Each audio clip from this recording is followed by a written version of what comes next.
targeted terror attack and massacre in Jammu Kashmir's Pahalgam में आतंकियों ने अंधाधुंध गोलीबारी की है। Killed at least 26 tourists. A popular tourist location in South Kashmir. वो आए थे उस जगह को देखने जिसकी खूबसूरती के किस्से हर जगह सुनने मिलते हैं और तस्वीरों में देखे जाते हैं। एक ऐसी जगह जो अपनी वादियों और प्राकृतिक खूबसूरती के लिए मशहूर है, जहाँ सबको बस शांति से अपनी यात्रा का आनंद लेना था, लेकिन उन्हें मिला सिर्फ एक खौफनाक मंजर। 22 अप्रैल 2025, एक ऐसा दिन जिसे हम याद तो करना चाहते थे नए कश्मीर के बदलते चेहरे के रूप में, लेकिन ये एक और खूनी किस्सा बन गया कश्मीर के इतिहास का। 28 मासूम टूरिस्ट जिन्हें जिहादी टेररिस्ट ने उनकी रिलीजियस आइडेंटिटी के बेसिस पर मार दिया। ये एक हेट स्टेटमेंट था, एक मैसेकर सिर्फ और सिर्फ धर्म के नाम पर। ये जिहादी टेररिस्ट सिर्फ एक मकसद से आए थे, रिलीजियस एक्सट्रीमिनेशन। ये अटैक साउथ कश्मीर के फेमस टूरिस्ट टाउन पहलगाम के बैसरान वैली में हुआ था, ठीक टूरिस्ट पीक सीजन के शुरू होने से पहले। लोगों को सिर्फ मारा नहीं गया, पहले उनकी रिलीजियस आइडेंटिटी चेक की गई, उनसे बंदूक की नोक पर कलमा पढ़ने को कहा गया और यहाँ तक कि उनके कपड़े उतरवाए गए। मेल्स के प्राइवेट पार्ट्स को चेक किया गया कि वो सरकमसाइज्ड है या नहीं, और फिर उनको अलग किया गया। उसके बाद जो हुआ वो था प्योर हेट क्राइम। एक यूनिवर्सिटी प्रोफेसर आसाम से, एक बिजनेसमैन पुणे से, एक शादीशुदा जोड़ा कर्नाटका से और कई और टूरिस्ट। हर किसी की अपनी कहानी थी, लेकिन दर्द एक ही था, अपनों को अपनी आंखों के सामने खोने का। किधर शूट किया? मेरे हस्बैंड बोले कि गोली मत मारो किसी को, हम रुकते हैं, नीचे रुकते हैं, कुछ नहीं करते, तो उनको भी पेट में गोली मारी।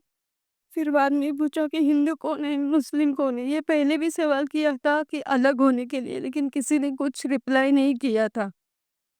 फिर पूछा हिंदू कौन है, खाली हिंदू कौन है पूछा, मेरे जीजा जी ने हाथ ऊपर किया तो उनको डायरेक्ट इधर ही शूट किया।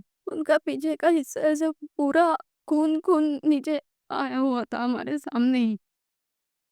हम कुछ कर ही नहीं सकते थे उधर। मौत का सामना करना सिर्फ इसलिए क्योंकि उनका नाम, उनका धर्म, उनकी पहचान अलग थी। ये दर्द था बेगुनाह होने के बावजूद सज़ा मिलने का। जो लोग कश्मीर की हवा में सुकून ढूंढने आए थे, अब उसी मिट्टी में बेजान पड़े थे। ये आर्मी पे अटैक नहीं था या किसी पॉलिटिकल टारगेट पर नहीं था, ये सिविलियन पे हमला था, on the very idea that Kashmir is safe again. इस अटैक के पीछे TRF यानी द रेजिस्टेंट फ्रंट था, एक नया नाम लेकिन पुराना एजेंडा, जो कि लश्कर-ए-तैयबा का एक प्रॉक्सी फ्रंट है, एक ऐसा जिहादी ग्रुप जिसका बेस पाकिस्तान में है और जो पहले भी कई बार भारत के खिलाफ इस तरह के टारगेटेड अटैक्स कर चुका है। इस ग्रुप का पाकिस्तान के मिलिट्री और इंटेलिजेंस नेटवर्क से डायरेक्ट या इनडायरेक्ट बैकिंग का पुराना इतिहास रहा है।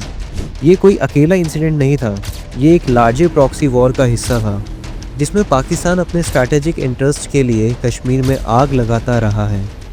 ये कोई इम्पल्स मूव नहीं था, बल्कि पूरी प्लानिंग थी। Multiple sources has confirmed that this was a massive attack, a well-planned, targeted operation, possibly the deadliest attack on civilians in recent years in India. Terrorist ने हफ्तों तक टूरिस्ट मूवमेंट ट्रैक किया था, उस एरिया की recce की गई थी।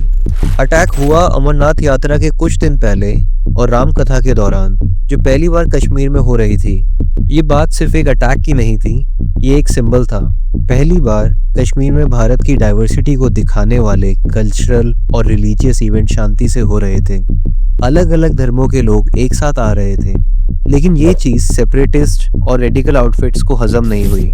ये अटैक एक वार्निंग था, एक brutal attempt to stop Kashmir from reintegrating into India's cultural fabric. इस अटैक के पीछे के रीज़न समझने के लिए हमें साल 2019 तक जाना पड़ेगा, जब आर्टिकल 370 हटा दिया गया था। इस फैसले ने जम्मू एंड कश्मीर का स्पेशल स्टेटस खत्म कर दिया और उसे पूरी तरह भारत के साथ जोड़ दिया, और साथ ही आई कुछ बड़ी उम्मीदें डेवलपमेंट और इन्वेस्टमेंट की, उस शांति की जो कश्मीर पिछले कई सालों से ढूंढ रहा था। लेकिन कुछ लोगों के लिए ये था एक जिहादी आइडेंटिटी का खात्मा। आइसोलेशन और अलगाववादी पॉलिटिक्स में जीने वाले लोग नाराज हो गए। कुछ सालों में काफ़ी कुछ बदला, टूरिज्म बढ़ा, इंफ्रास्ट्रक्चर डेवलप हुआ, कश्मीर ने बाकी देश के लिए अपने दरवाजे खोले। लेकिन जैसे ही शांति के फूल खिलने लगे, आतंक वापस लौट आया, क्योंकि उनका जो पुराना नैरेटिव था बंटवारे का, अलगाव का, वो टूट रहा था। ये सिर्फ टेरर अटैक नहीं था, इसे एक जेनोसाइड लेवल टारगेटिंग कहना बिल्कुल गलत नहीं होगा। एक आइडियोलॉजी सिस्टम को ब्लडशेड से थोपना। इस कत्ले आम के बीच छुपी है एक और सच्चाई, वो है डेमोग्राफिक चेंज का खौफ, बढ़ती हुई टूरिज्म, ज़्यादा नॉन लोकल नॉन मुस्लिम लोगों का आना और आर्टिकल 370 के बाद के लैंड रिफॉर्म्स। इन सब चीज़ों से रेडिकल ग्रुप्स को लग रहा है कि वो अपना आइडियोलॉजिकल कंट्रोल खो रहे हैं। टूरिस्ट को टारगेट करके, खासकर हिंदू यात्रियों को, उनका मकसद है डर को दोबारा जिंदा करना, डेमोग्राफिक इंटीग्रेशन को रोकना और इस रीजन पर अपना साइकोलॉजिकल कंट्रोल बनाए रखना। इस अटैक के तुरंत बाद ही पूरे देश में गुस्सा सड़कों पर उतर आया। मुंबई से लेकर दिल्ली तक लोग उनके लिए रो रहे थे जिनको उन्होंने कभी देखा भी नहीं था, क्योंकि उनमें उन्होंने खुद को देखा, एक भारतीय जो सिर्फ अपने ही देश में आज़ादी से घूम रहा था। लेकिन ये एक इंसिडेंट कुछ कठिन सवाल भी उठाता है। क्या इंटेलिजेंस एजेंसी सो रही थी? ऐसे बड़े स्केल पर एक टारगेटेड अटैक कैसे हो गया, एक ऐसी जगह पर जो देश के सबसे ज़्यादा मॉनिटर की जाने वाली जगह थी? लोग गुस्सा है सिर्फ टेररिस्ट पर नहीं, पर उस सिस्टम पर भी जो इन बेगुनाह लोगों को बचाने में फेल हो गया। ऑल्दो इस बारबरिक हमले के तुरंत बाद ही भारत सरकार ने कई कदम उठाए। पाकिस्तान के साथ 1960 से चली आ रही इंडस वाटर ट्रीटी को सस्पेंड कर दिया गया, एक ऐसा समझौता जिसमें हमने अपने पानी का हिस्सा भी उन्हें दिया था। 2 दिन के अंदर सारे पाकिस्तानी सिटीजन्स को देश छोड़ने का नोटिस दे दिया गया और डिप्लोमेटिक टाइज लोएस्ट पॉइंट तक ले जाए गए। भारत ने अपने स्ट्रैटेजिक आर्सेनल को भी अलर्ट मोड में डाल दिया है। मिसाइल सिस्टम की टेस्टिंग और डिप्लॉयमेंट ड्रिल्स को भी स्पीड अप कर दिया गया है।